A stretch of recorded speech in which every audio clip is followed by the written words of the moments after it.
Assalamualaikum warahmatullahi wabarakatuh. Kembali lagi dengan saya Ahmad Papanji Ainurido sebagai host di channel PKN RDP 26. Hari ini saya ingin membawakan berita panas nih, hot topic, yaitu pidato Pak Prabowo di PBB. Hari ini saya sudah membawakan dua narasumber terbaik, terpilih, tercerdas. Sudah pilihan sekali pokoknya dari SMPN Negeri 4 Depok. Mari narasumber masuk.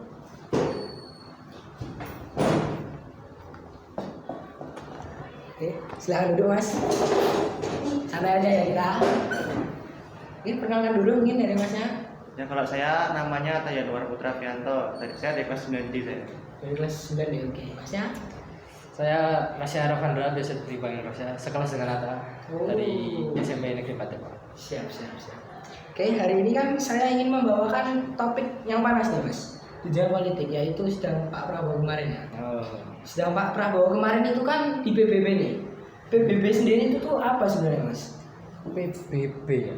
Jadi PBB itu bisa dibilang kayak yang mengurus seluruh dunia, organisasi itu. Gimana tuh maksudnya mas? Jadi kita masuk ke tujuannya. Tujuannya itu salah satunya itu dibentuk setelah Perang Dunia, mencegah Perang Dunia itu terjadi lagi. Dan itu juga untuk memberi suara bagi negara-negara kecil. Kan banyak tuh negara yang berkuasa yang terlalu kuat kadang menekan negara yang kecil yang kekurangan sumber daya. Nah, adanya PBB itu menghilangkan semua itu. Oh, ibaratnya seperti banyak orang ngomong gitu biar nggak terlalu bundet banget gitu ya. Nah, ya itu mungkin lebih gampangnya lagi. Bayangkan sebuah kelas isinya 193 negara. Oh, banyak Kan? sekali mas ya. Itu tuh PBB. Nah, itu fungsinya mengatur semua itu. Kayak ketua kelas ya mas. Iya. Oke, paham. Nah, sidang Pak Prabowo kemarin ini di PBB ini tuh sebenarnya tuh sekedar formalitas saja, yang penting ikut, yang penting datang, atau ada tujuannya sendiri tuh mas? Ya kalau sidang kemarin itu salah satu tujuannya adalah untuk solusi dua negara ya mas. Jadi kayak menjamin kemerdekaan Palestina dan juga menjamin keamanan wilayah Israel mas. Itu berarti kayak sejahtera gitu ya mas? Ya kesejahteraan. Kok bisa sejahtera padahal kan kita semua ini kan lahir dari ras, agama, bahasa, negara yang berbeda gitu mas. Ya saya koreksi ya mas, lebih tepatnya kesetaraan ya mas. Kesetaraan. Jadi kesetaraan itu maksudnya seperti hak martabat, terus akses pendidikan dan sebagainya itu ya mas. Nah kan faktanya masih banyak tuh perbedaan kesetaraan di Indonesia seperti kaya dan miskin. Jadi kan malah kayak kertas doang ya, cuma ada kertas doang, faktanya belum ada gitu. Kayak belum ada bukti asli kejadiannya gitu ya. Iya, Mas? belum ada buktinya. Berarti ini balik lagi ke tujuan PBB ya. Kayak PBB kan ada untuk kesetaraan, menghilangkan kesenjangan antar negara besar atau kecil. Pak Prabowo sendiri juga bilang, the strong do what they can, the weak suffer what they must. Itu artinya kayak yang kuat melakukan apa yang mereka mampu dan yang lemah nanggung apa yang mereka tanggung. Kan kayak nggak adil ya. Terutama bagi negara kecil yang agak tertekan. Nah, di situ fungsi PBB ada. Cuman faktanya ada satu hal yang bikin kesetaraan itu kayak nggak benar-benar terjadi. Salah satunya itu waktu penggunaan hak veto yang malah bisa menghalangi bantuan untuk Gaza.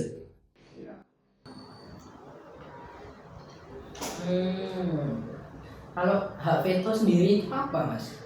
Hak veto itu kayak sebuah keputusan yang nggak bisa dilanggar gitu, yang cuma dimiliki negara tertentu. Jadi misal ada sebuah hasil di PBB ya, kita anggap resolusi. Nah, dari resolusi itu dengan hak veto itu bisa langsung dibatalkan. Mutlak. Ya, Mutlak nggak bisa di. Ini kok bisa ada hak veto itu gimana mas? Hak veto itu diberikan kepada negara yang telah mendirikan PBB. Siapa aja yang punya mas? Itu ada 5 negara. Jadi emang dan kelimanya pernah pakai, lumayan sering. Nah, Siapa aja? ada Rusia, kemudian Amerika, Cina, kemudian Prancis, dan yang terakhir Inggris. Itu kalau lima-limanya pakai hak vetonya itu gimana mas? Dalam satu sidang itu? Nggak bisa. Hak veto itu cuma bisa digunakan satu negara. Karena hak veto itu digunakan bukan untuk mengambil keputusan mutlak, tapi membatalkan keputusan yang ada. secara mutlak. Berarti itu kayak siapa cepat dia dapat. Iya. Jadi kalau misalnya ini kan 5 negara tadi nih, terus Amerika menggugat, 4 negara ini tetap mau. Nah itu tetap cancel Nggak bisa. resolusi. Tetap Amerika. Gitu. Hak veto itu cuma nggak bisa digunakan waktu semua negara setuju tanpa ada satupun negara yang menolak. Tapi kan itu ya sangat jarang terjadi ya. Nah, kalau kayak gitu sama aja negara besar ini mas punya kuasa satu dunia.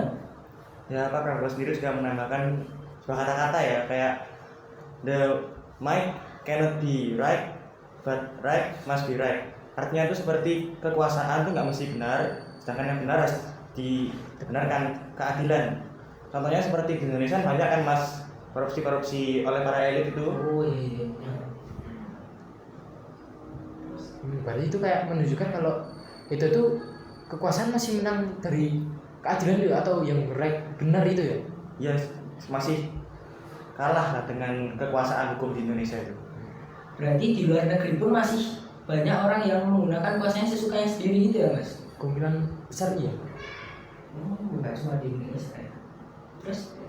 Cuman mungkin dibanding Indonesia mungkin luar negeri jelas lebih sedikit loh. Lebih adil mungkin mas. Iya. Terutama negara-negara maju ya, yang emang teknologi sudah canggih, sumber daya manusia juga jauh lebih layak. Dan hak veto itu masih berlaku sampai sekarang mas? Masih belum sampai sekarang. Salah satu yang terpemla menggunakan itu Rusia. Rusia? Pas kapan itu mas? Wah sering, sudah lebih dari Ratusan kali. 120 lebih kalau. Berarti Rusia dibandingkan 4 negara itu paling adil ya mas? Paling mengambil jalan tengah gitu. Enggak, itu tuh Rusia tuh salah satu dia menggunakan tuh belum lama ini itu waktu banyak negara yang mengecam waktu Rusia konflik dengan Ukraina itu. Nah itu, tapi akhirnya Rusia menggunakan hak vetonya yang membuat hasilnya ya sudah. Salah satu yang lain itu juga ada Amerika. Amerika tuh belum sebanyak Rusia, cuman dominan lebih mendukung sekutunya. Salah satunya itu Israel. Kan seperti yang saya katakan tadi, kalau hak veto justru sering menghalangi bantuan untuk Gaza ya. Nah, itu tuh sering terjadi karena Amerika menggunakan hak veto ya. Misal hasil PBB itu minta kedua negara Palestina dan Israel gencatan senjata. Cuman Amerika menggunakan hak vetonya, jadi batal. Atau bantuan juga. PBB setuju mengirim bantuan oleh banyak negara, cuman Amerika menggunakan hak vetonya, ya udah gagal lagi. Oh, selama ini berarti sebenarnya bantuan gak banyak masuk ke Palestina juga mungkin salah satunya karena hak veto itu ya mas? Iya. Berarti malah ngumpulin Israel lagi. Iya. Malah dirugikan Palestina, kasihan ya sebenarnya mas. Karena kan Amerika emang sering memberi bantuan-bantuan kepada Israel, meskipun emang menurut sebagian besar orang dunia ini tidak manusiawi ya, karena Israel genosida itu. Karena dibunuh juga mas. Nah, karena itu kan Pak Prabowo juga menyangka solusi dua negara kan, biar hasilnya itu damai, seolah tidak memihak pada satu. Kembali lagi ya coba ke Pak Prabowo. Kan kemarin mengutarakan suaranya kalau kita ingin membantu Palestina. Nah, dari Pak Prabowo atau Indonesia sendiri ini gimana caranya membantu Palestina ini mas? Ya salah satu yang tentu yang menginginkan bantuan, cuman di sisi lain Pak Prabowo itu berkata kalau dia siap mengirim pasukan perdamaian. Pasukan dari kan baru perang, dukung Palestina malah dukung. Ini pasukan perdamaian itu tujuannya itu bukan tempur, karena memang tujuan saya itu non tempur, cari damai. Sebanyak 20.000 tentara. Jadi nggak menaik satu sisi gitu ya, cuman biar damai dan nggak ada konflik lagi gitu ya mas. Dan faktanya Indonesia pun menjadi salah satu negara yang sering mengirimkan pasukan perdamaian. Meskipun ada juga sebagian orang di Indonesia ya yang merasa itu agak terlalu berlebihan, karena meskipun ini tujuannya bagus, cuman masih ada dana juga kan. Di sisi lain ini tuh Gaza dan Israel itu perangnya tuh emang tinggi, panas banget, jadi tetap aja memungkinkan ada korban jiwa. Indonesia juga pernah dulu itu mengirim pasukan perdamaian ke beberapa negara lain, dan pernah itu di salah satu negara Indonesia kehilangan 3 prajuritnya. Nah, itu kan belum yang sepanas Israel dengan Palestina. Gimana kalau kayak itu bisa berapa ya? Itu ibarat kayak kamu siap nyerahin anak lu untuk perang. Dan jelas. Dan kenapa Indonesia sendiri itu kan nanti perdamaian? Iya. Kenapa masih mendukung dua negara ini? Padahal kan si Israel ini ibaratnya udah jahat banget lah, udah membombardir Israel, udah sampai membunuh-bunuh. Kenapa itu mas? Nah itu karena balik lagi Indonesia adalah sebuah negara non blok ya, maksudnya dia nggak akan mendukung si A dan si B dan rata. Keren juga sih Indonesia kalau kayak gitu ya.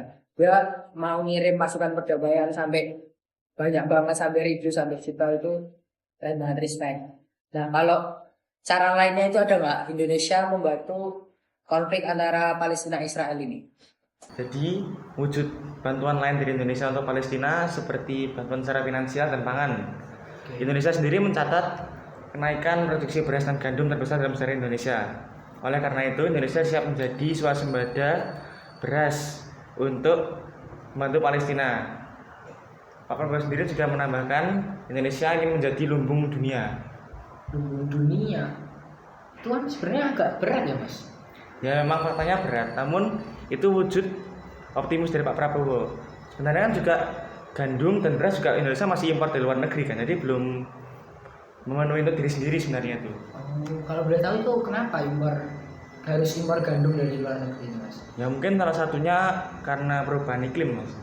Ya, perubahan iklim itu mempengaruhi cuaca di Indonesia ya. Apalagi sekarang udah lumayan ekstrim ya. Iya. Dan di sisi lain pun nggak cuman berefek di pertanian atau pangan ya. Indonesia pun menurut Pak Prabowo itu dikatakan kalau Indonesia mengalami kenaikan air laut sebesar 5 cm per tahun. 5 cm per tahun? Iya. Bayangin kalau 10 tahun atau 20 tahun.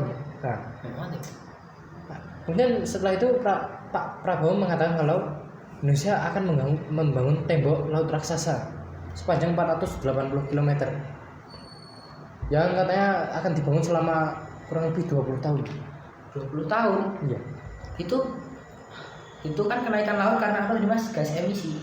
Iya, perubahan iklim yang juga dipengaruhi oleh gas emisi. Nah, bukannya kalau misalnya pembangunan skala besar ya, apalagi 20 tahun dan tembok 480 km nih, panjang banget nih. Nah, itu bukannya malah nimbulin emisi makin banyak ya, Mas?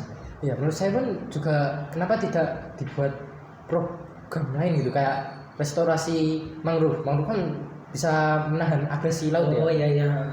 Sejauh ini tuh sudah ada 600.000 hektar di tahun 2025. Cuman kan tapi dengan restorasi mangrove justru dana bisa lebih sedikit kan. Kemudian lebih ramah lingkungan, tidak menimbulkan emisi ya. Apalagi dana untuk membangun tembok laut raksasa itu ya bisa dimasak untuk adaptasi perubahan iklim yang lain gitu. Berarti mungkin kurang bijak ya solusi Pak Prabowo ya mas? Ya, Pak Prabowo sini menganggap kalau itu satu-satunya solusi gitu. Dan satu-satunya solusi ya. Tapi menurut saya itu bukan satu-satunya ya. Itu emang cara paling mudah dipikirkan ya. Karena kalau mangrove kan memang butuh waktu nanam dan luasnya, terus waktu tumbuh juga. Cuman ya. Oke, ngomong-ngomong soal perubahan iklim dan iklim mas, saya tuh pernah lihat di video mana gitu saya lupa. Indonesia itu sempat mengikuti perjanjian Paris 2015.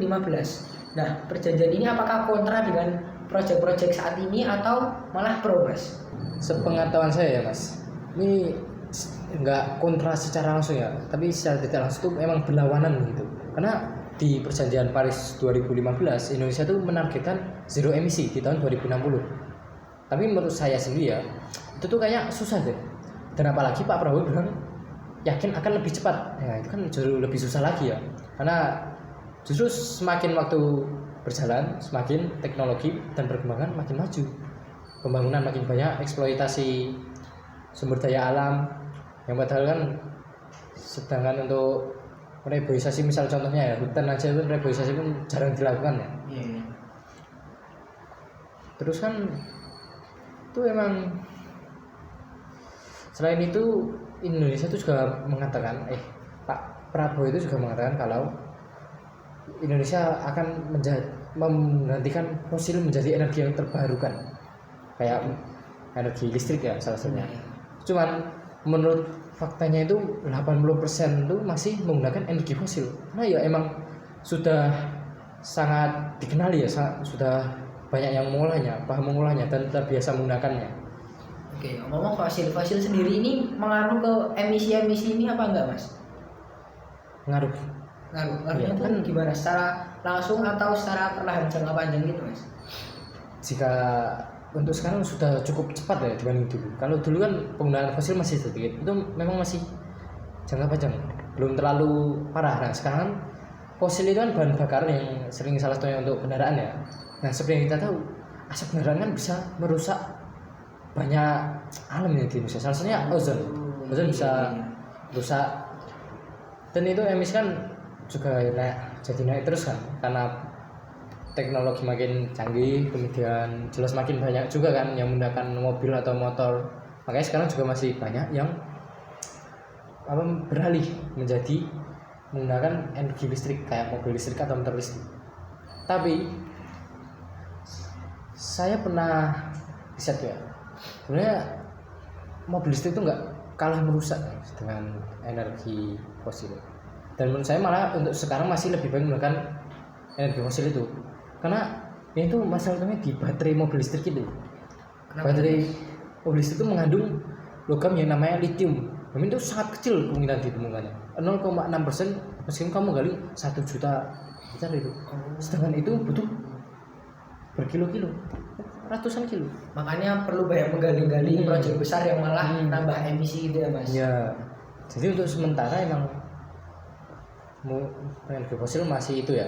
Emang secara dari luar itu emang sangat merusak ya untuk sekarang. Tapi dari dalam pun ya nggak bisa jauh beda sama yang mobil listrik ya. Yang mana dari luar kelihatan wah terbarukan nih, canggih, tidak merusak alam. Tapi ternyata bahan pembuatannya itu yang sangat merusak alam. Iya. Makanya agak berat ya sebenarnya mencapai nol emisi di perjanjian itu ya Mas. Apalagi kalau emang membangun tembok laut raksasa ya, itu kan juga bisa menambah emisi ya, 480 km 20 tahun lagi kan. Banyak banget deh kalau dibilang.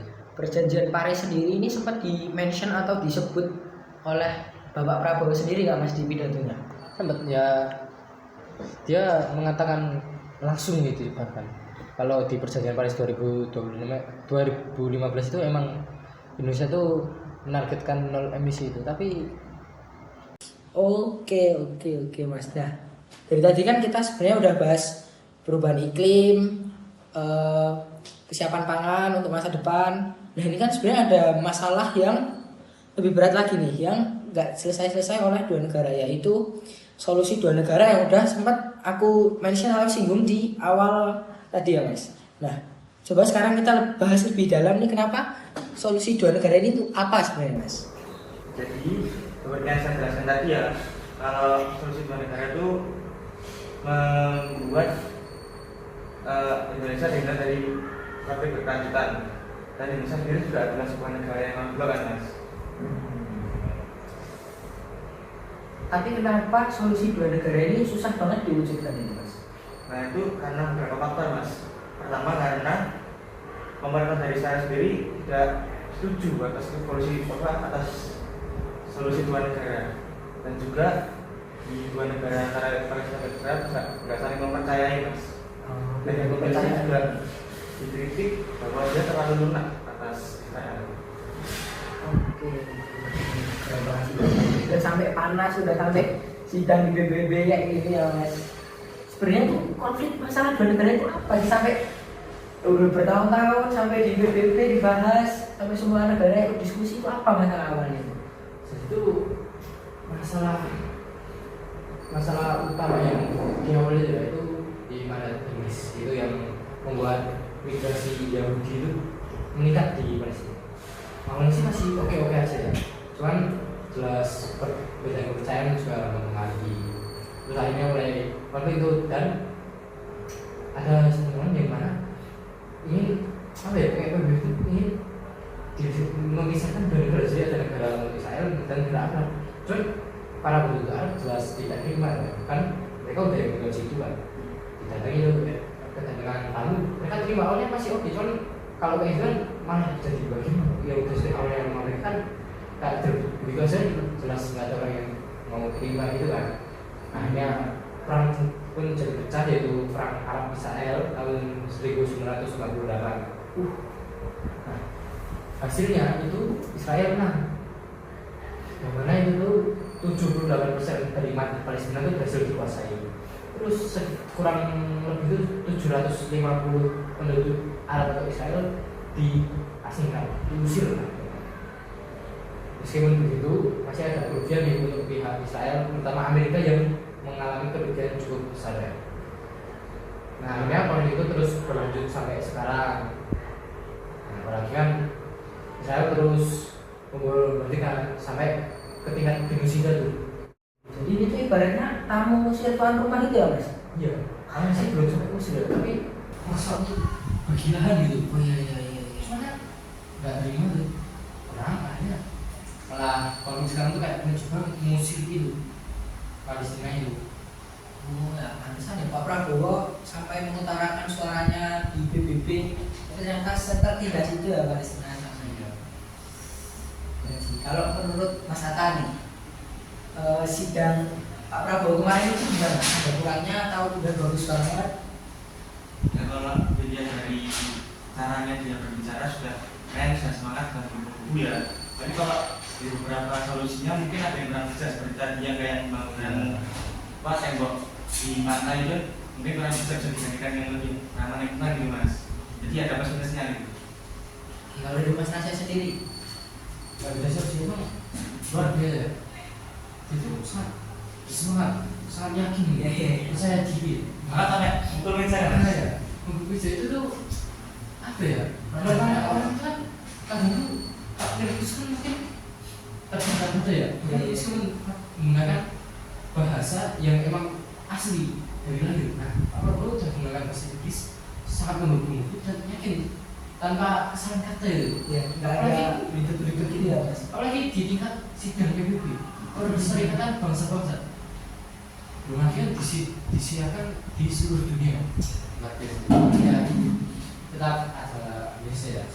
Kayak itu tadi seperti yang dikatakan itu kayak solusinya kayak kurang sekolah bisa. Dan tapi meskipun begitu ada solusi berbeda itu memang sangat bijak ya dibanding menggunakan satu pihak itu ya, yang jelas seringkali bikin pihak-pihak ketiga itu yang luar tuh tidak terima ya. semangatnya itu masih naikin citra Indonesia di mata dunia ya Mas. Nah, itu juga luar biasa sih. Pak sidang Pak Prabowo ini udah sangat membanggakan Indonesia ya Mas? Nah, Citra Indonesia langsung naik, wah keren sih. Oke, saya sebagai Ahmad Panji Ainurido sebagai host di podcast kali ini merasa sangat masuk semua ilmunya. Bagus, ini dua narasumbernya sangat bagus. Saya sekarang menculik narasumber lain ini dari podcast lain. Hostnya bukan saya, makanya saya mau tanya-tanyain dia juga ya. Oke, dengan Mas Fano di sini. Ya. Menurut Anda bagaimana tentang pidato Pak Prabowo di PBB kemarin? Apa nih? Perasaan atau apa Mas?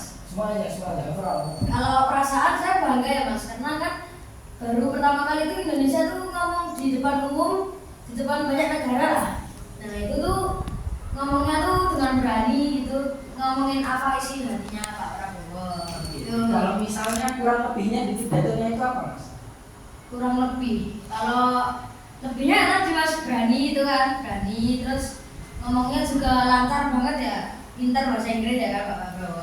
Kalau dari solusinya, teks-teks yang dibawain, isi pidatonya, menurut Masnya gimana pendapat tentang isi pidatonya? Kalau isi pidatonya tuh kayaknya lebih mengenalkan ke Palestina Israel ya Mas. Itu kayak perangnya gimana gitu kan.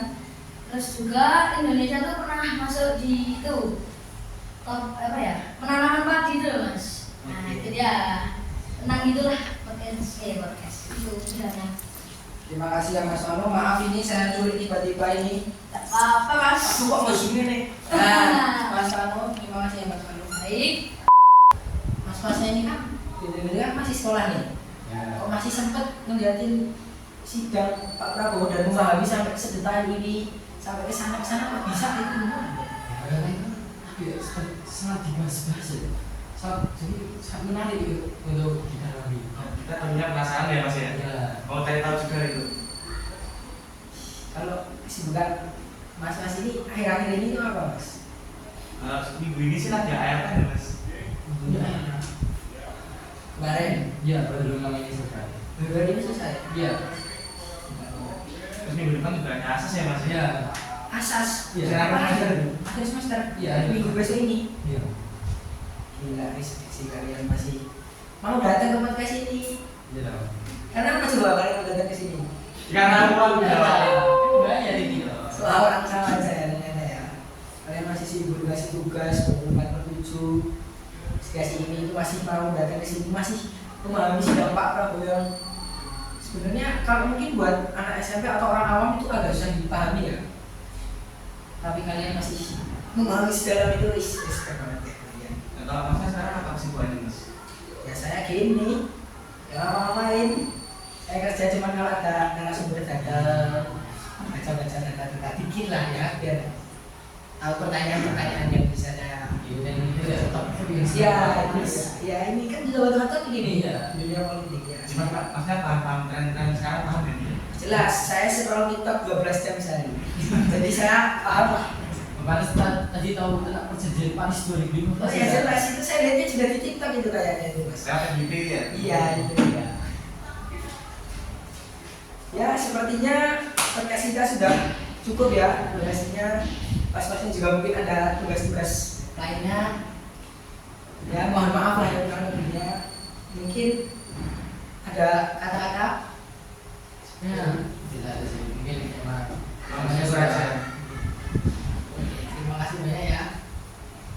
Sehat-sehat jangan berdiri.